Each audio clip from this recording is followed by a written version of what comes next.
Welcome back to our channel YouTube create family. তো সবাই কেমন আছো? আই হোপ সবাই খুব ভালো আছো, আর আমিও কিন্তু ভালো আছি। তো আজকে এখন বাজে দুপুর 1টা, হ্যাঁ 1টা বাজে এখন। তো আজকের ব্লগটা এখন থেকে স্টার্ট করলাম। তোমরা কাছে দূরে যে যেখান থেকে দেখছো তোমাদের সকলকে সাথে করে নিয়ে, সবার ভালোবাসার সাথে করে নিয়ে কিন্তু আজকের ব্লগটা এখন থেকে স্টার্ট করছি। আর আমি যে ভীষণ হ্যাপি সেটা তোমরা নিশ্চয়ই বুঝতেই পারছো। আর হ্যাপি হওয়ার কারণটা হলো, তোমাদেরকে বলেছিলাম যে আমার মা আসছে, তো হ্যাঁ সেই কারণেই কিন্তু আরও বেশি করে হ্যাপি। তো মা তো কাল ট্রেনে উঠে গেছে, অর্ধেক রাস্তা চলেও এসেছে। মায়ের সাথে অনেকবার ফোনে কথা হয়েছে, ভিডিও কলেও কথা হয়েছে। তো খুবই আনন্দ হচ্ছে, ছেলে মেয়ে ওরা সবাই ভীষণই হ্যাপি যে ওদের ঠাম্মি আসছে, বিশেষ করে তোমাদের দাদা ভাই। আর কে কতটা হ্যাপি আমি জানি না, বাট আমার তো মনে হয় সবথেকে বেশি হ্যাপি আমি। কারণ কি বলো তো, আমরা এই যে প্রবাসে থাকি, এত দূরে থাকি, মানে নিজেদের বাড়ি থেকে কয়েকশো কিলোমিটার দূরে আমরা থাকি। তো কেউ যদি আসে, বাড়ি থেকে যদি কেউ আসে না, মনে হয় যেন মানে এর থেকে শান্তি, এর থেকে ভালো কিছু হয়তো আর হয় না। যে কাউকে পাওয়া, কাউকে কয়েকটা দিনের জন্য কাছে পাওয়া, তাদের সাথে থাকা, সময় কাটানো, সেই আনন্দগুলোর থেকে অ্যাকচুয়ালি আমরা বঞ্চিত। যে কারণে কেউ আসলে মানে মাঝে মাঝে আসে, এখান থেকে 1 বছর আগেও এসেছিলো, তো তখন যখন চলে গেছিলো খুবই কষ্ট হয়েছিল। আবার আসছে, আর এবার কিন্তু মা অনেক দিন থাকবে, মিনিমাম 1.5 মাস তো থাকবে। তারপরে তোমাদের দাদাভাই যাবে দিয়ে আসতে। আর এই যে তোমাদের দাদাভাই জল নিয়ে আসছে, ক্যামেরাটা ব্লার করা আছে, ওই জন্য ক্লিয়ার তোমরা দেখতে পেলে না।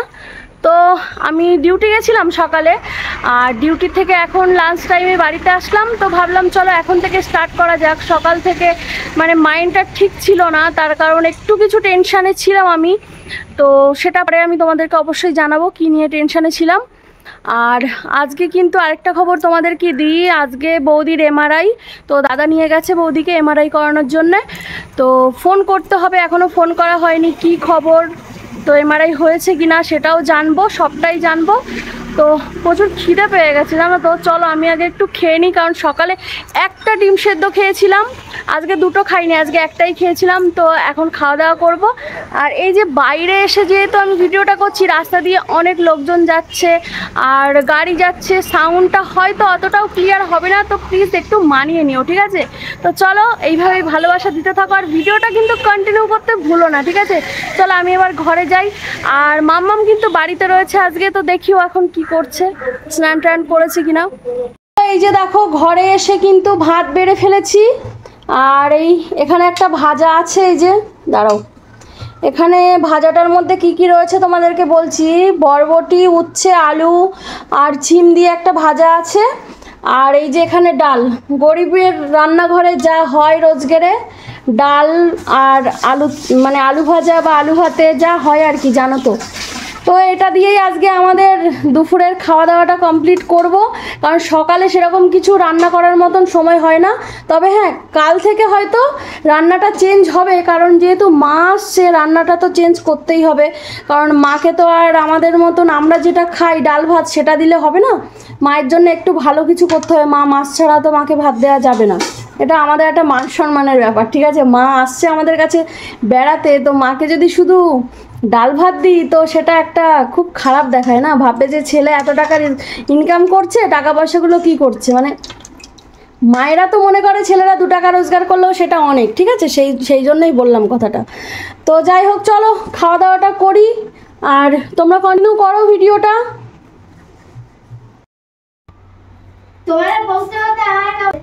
বকা না শুনলে কোনো কিছু ভালো লাগে না, তো ভালো লাগবে কি করে?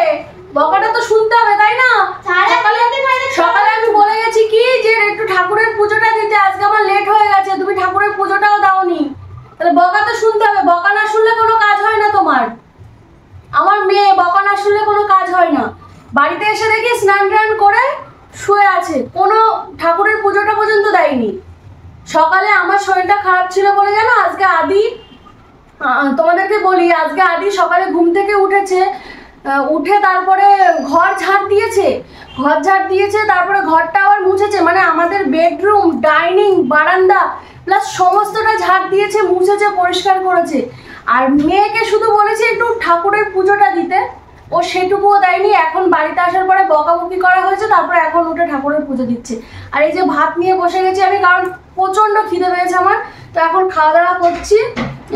কি আছে সেটা তো তোমাদের বললাম, গরিবের যা হয় আর কি সেটাই খাচ্ছি। অনেকটা সময় পর কিন্তু ফিরে এসেছি। তো শুভ সন্ধ্যা বন্ধুরা। আর দেখো বাড়িতে এসেই কিন্তু পুরো একদম শাড়ি টাড়ি পরে রেডি হয়ে তোমাদের সামনে চলে এসেছি।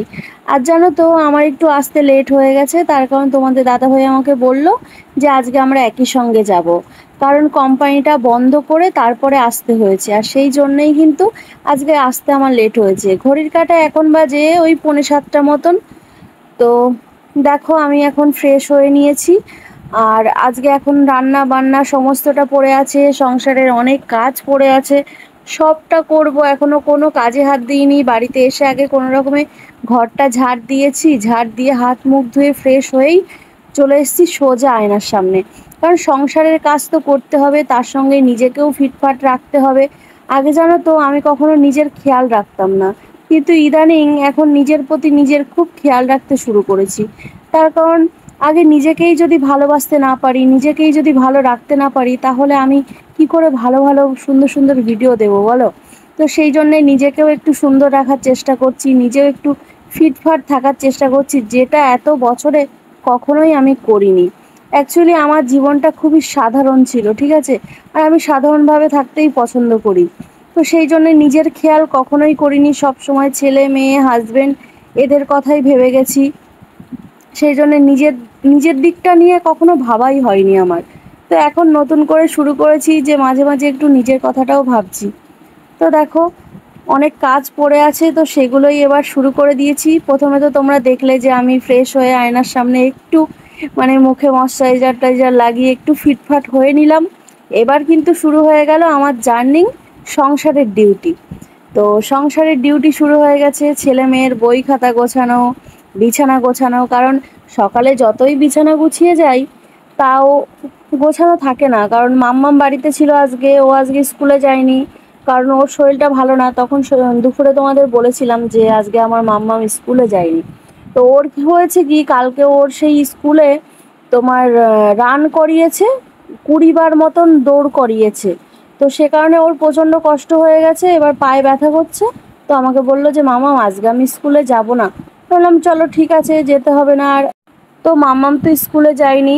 আর যতই আমি সকালে বিছানাপত্র গুছিয়ে রেখে যাই না কেন, ছেলে বা মেয়ে কেউ একজন বাড়িতে থাকা মানে বিছানাপত্র ঘর দুয়ার সবটাই হুড়ানো থাকবে। এখনো পর্যন্ত আমার মেয়ে এত বড় হয়ে গেছে, ক্লাস 5-এ পড়ে, 11 বছর বয়স হয়েছে, কিন্তু একটুও কোনো গোছানো কোনো কাজের না, মানে কোনো কাজকর্মই করতে পারে না, সবটাই আমাকে করে দিতে হয়। তো আমার এই কোম্পানি, সংসার, ছেলে মেয়ে A to Z সামলাতে সামলাতে না আমি হিমশিম খেয়ে যাই। কিন্তু কি করব বলো? তারপরেও না, সারাদিন পর ডিউটি করে আসার পরেও মনে হয় যে না, বসে থেকে রেস্ট না নিয়ে সংসারের কাজ আমারই তো সংসার, আমাকেই করতে হবে। আর অগোছালো কাজ, নোংরা যেখানে সেখানে হুড়িয়ে থাকা জিনিসপত্র, এগুলো না আমার একদমই পছন্দ না। মানে পুরো একদম গোছানো থাকবে, ফিটফাট থাকবে, আমার সেরকমই পছন্দ। তো সেই কারণেই দেখো হাজার কষ্টের পরেও কিন্তু বাড়িতে এসে আমি একটুও রেস্ট করলাম না। বাড়িতে এসেই কোনো রকমে একটুখানি ফ্রেশ হয়ে নিয়েই কিন্তু আমি কাজে লেগে পড়লাম। এই যে টেবিলটা, ছেলে মেয়ে সব সময় জিনিসপত্র বই খাতা সব সময় হুড়িয়ে রেখে দেয়। আমি কত বারণ করি কিন্তু ওরা শোনে না। আসলে ওরা ছোট, তো ওদের বলে কোনো লাভ নেই। একটা সময় আমাদেরও এই ছোটোবেলা গেছে, আমরাও হয়তো এরকম করেছি। এখন হয়তো বড় হয়ে গেছি, বুঝতে পারি, সেই জন্য আর করি না। কিন্তু ওরা ছোট, ওরা বুঝছে না, তাই করছে। যখন ওরা বড় হয়ে যাবে, এই ছোটোবেলাগুলোকেই কিন্তু আমরা তখন মিস করব, যে আমার পাপা এরকম করতো, আমার মাম্মাম এরকম করতো, তার জন্য কত বকাবকিও করেছি আমরা। তখন কিন্তু খুব করে মনে পড়বে এই সমস্ত দিনগুলোর কথা, তাই না? তো দেখো তোমাদের সাথে গল্প করতে করতে কিন্তু আমার টেবিলটাও প্রায় গোছানো হয়ে গেছে। আর তোমাদের দাদাভাই চলে গেছে ওইদিকে বাজারে। তার কারণ হচ্ছে আজকে সেই বলছিলাম না যে দাদা আর বৌদি হসপিটালে গেছে। হসপিটাল বলতে প্রাইভেট হসপিটাল ওটা, মানে ওখানে এমআরআই করা হয়। তো বৌদির যেহেতু এমআরআই দিয়েছে, তো আজকে এমআরআই করতেই গেছে। আর সারাদিন দাদা বৌদি কারোরই কোনো কিছু খাওয়া হয়নি। তো সেই জন্যে দাদা বলল যে আজকে একটু চিকেন আনার জন্যে, দাদাই টাকা দিয়েছে। তো ওই জন্যে গেল তোমাদের দাদা ভাই চিকেন আনতে। তো চিকেন নিয়ে আসলে তারপরে আমি গুছিয়ে টুছিয়ে দিয়ে রান্না টান্না আমি করি বা তোমাদের দাদাভাই করুক, দুজনে মিলেই করি আমরা। তোমরা তো জানো যে আমার একা করা লাগে না, আমরা দুজনে মিলেই করি। যেটাই করি দুজনে মিলে করি। ও এতটাই হেল্প করে আমাকে যে ও যদি কোনো কাজ নাও করে রান্নাঘরে আমার সাথে বসে থাকবে, মানে কিচেনে আমার পাশে গিয়ে একটা চেয়ার নিয়ে ও কিছু হয়তো করবে, নয় বসে থাকবে, নয় ফোন দেখবে, নয় আমার সাথে গল্প করবে। মানে আমাকে একা কিছুতেই থাকতে দেবে না। জানে যে একা একা কিচেনে রান্না করলে আমার মনটা খারাপ লাগবে, কি ভাবনা চিন্তা করতে করতে রান্না করব। আসলে কি বলতো, মানে আমার জীবনের ওপর দিয়ে এমন কিছু ডিপ্রেশন গেছে না, আমি এখনো পর্যন্ত যখনই একা হয়ে যাই মানে সেই সব চিন্তা ভাবনা আমার মাথার মধ্যে চলে আসে। তো দেখো ঘরটা কিন্তু গুছিয়ে নিয়েছি, আর কেমন লাগছে একটু কমেন্টে জানিও। তোমাদের একটা কমেন্ট কিন্তু আমাকে অনেকটাই মোটিভেট করে। তো দেখো ঘরটা সুন্দর করে সাজিয়ে নিয়েছি আর সোজা চলে এসেছি কিচেনে। আর এখন করব পাপার জন্যে, মাম্মামের জন্যে আর ছোট্ট পুচকুটার জন্যে ম্যাগি। তোমাদের দাদাভাই বাজার থেকে কিন্তু ম্যাগি নিয়ে এসেছে। তো ম্যাগি করব। পুচকুটার তো ভীষণই খিদে পেয়েছে, ম্যাগি করে দাও। কথা বলতে পারছে না, কিন্তু ও যতটুকু ইশারায় বোঝাচ্ছে তার মানে এটাই বলতে চাইছে যে মাম্মা আমাকে ম্যাগিটা করে দাও। তো আমি তো ওর ইশারা বুঝতে পেরেছি, আর সেটা বুঝেই কিন্তু ম্যাগিটা ঝটপট করে করে নিয়েছি। আর এই যে হলুদ প্লেটটা দেখছো, এই প্লেটটায় প্রথমে নামালাম, তারপরে এবার সমস্ত প্লেট মানে বাটিতে করে করে এই যে দেখো রেডি করে দিয়েছি, ঠিক আছে। তো ওই ছোট্ট বাটিটা ওটা মাম্মামের, কারণ মাম্মাম ছোট্ট মাম্মাম তো একদমই খেতে পারে না, ও তো অর্ধেকটা খাবে অর্ধেকটা নষ্ট করবে। আর এই দিকে দেখো দুধ এনেছিল তোমাদের দাদাভাই আমার জন্য আর ওর জন্যে, তো সেই দুধটা বসিয়ে দিয়েছি। আর রাতে যেহেতু ভাত করতে হবে সে কারণে চালটাও ধুয়ে নিচ্ছি, কেননা চালের জল আমি অলরেডি বসিয়ে দিয়েছি, চালের জল ফোটার মতন হয়ে গেছে, অনেকটা গরম হয়ে গেছে জল। তাই ভাবলাম যে এবার চালটা ধুয়ে দিয়ে দিই।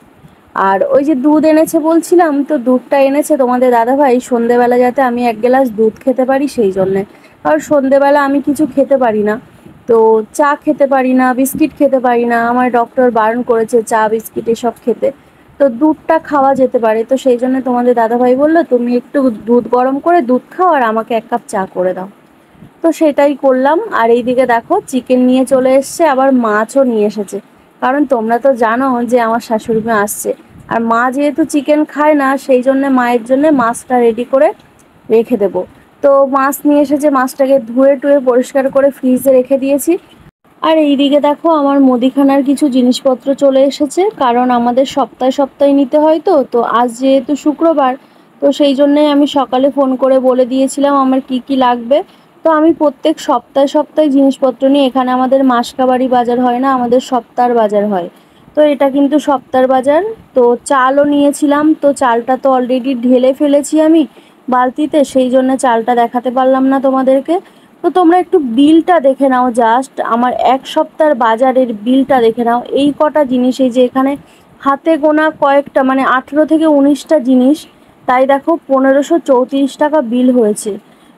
কি আর করা যাবে, এক সপ্তাহে এত টাকা বিল এসছে। এবার তোমরা ভাবো যে এটা শুধুমাত্র আমার মুদিখানা বাজারের বিল, তাহলে এখনো সবজি বাজার বা মাছ মাংস, সারা সপ্তাহের মাছ মাংস বাজার, সেগুলোর বিল কত হতে পারে। অ্যাকচুয়ালি কি বলতো, কেরালায় এমনিতেও সমস্ত সবজির দাম বেশি, সমস্ত জিনিসের দাম বেশি। তো কি করব, খেয়ে তো বাঁচতে হবে আমাদেরকে, তাই না। কার্যসূত্রে আমরা এখানে আছি, কাজ এখানে যদি কাজ না করি বাড়িতে গিয়ে কি কাজ করব। কলকাতায় সেরকম ভালো কোনো কাজ নেই। তো সেই জন্যেই আমরা এখানেই কার্যসূত্রে পড়ে আছি। এখন দাম বেশি হলেও আমাদেরকে মানে বেঁচে থাকার জন্য তো খেতে হবে, তাই না। তো সেই জন্যে এত দাম হলেও আমাদেরকে খেতে হয়। তো চলো দেখো রান্নাটা কিন্তু আমার কমপ্লিট হয়ে গেছে, আর আমি সবার জন্য ভাত বেড়ে ফেলেছি। তো এখন তরকারিটা দিচ্ছি সবার প্লেটে সাজিয়ে। তো তাড়াতাড়ি করে খাওয়া দাওয়া করে নিই। আর আজকে জানো তো রুটি করার ইচ্ছে হলো না, কারণ আজকে রাত্রে যেহেতু ভাত রান্না করতে হবে, সেই জন্য আমি তোমাদের দাদাভাইকে বললাম আজকে আমি ভাতই খাবো, আজকে আর রুটি করব না। তো অন্যদিন তো রোজই রুটি করি, রোজ রাত্রে রুটিই খাওয়া হয়, ভাতটা তো আমি খাই না। আর একবেলা করেই ভাত খাই, তো ভাবলাম যে আজকে চিকেন হচ্ছে, দুটো ভাতই খাবো, সেই জন্য আর রুটি করলাম না। আর এইদিকে দেখো মাম্মাম খেতে বসেছে, আর ওর পিসু ওর সাথে বক বক করছিল। তো বন্ধুরা, আজকের ভিডিওটা এই পর্যন্তই। চলো আমরা সবাই খাওয়া দাওয়া করে নিই এবার। আর তোমরাও ভালো থেকো, সুস্থ থেকো। দেখা হবে আগামীকাল নতুন আরেকটি ভিডিওতে। আমি চলে আসবো অনু, তোমাদের সবাইকে ওয়েলকাম জানাতে। তো আজকের মতন ভিডিওটা এখানেই শেষ করছি। সবাই ভালো থেকো, সুস্থ থেকো। Bye, good night.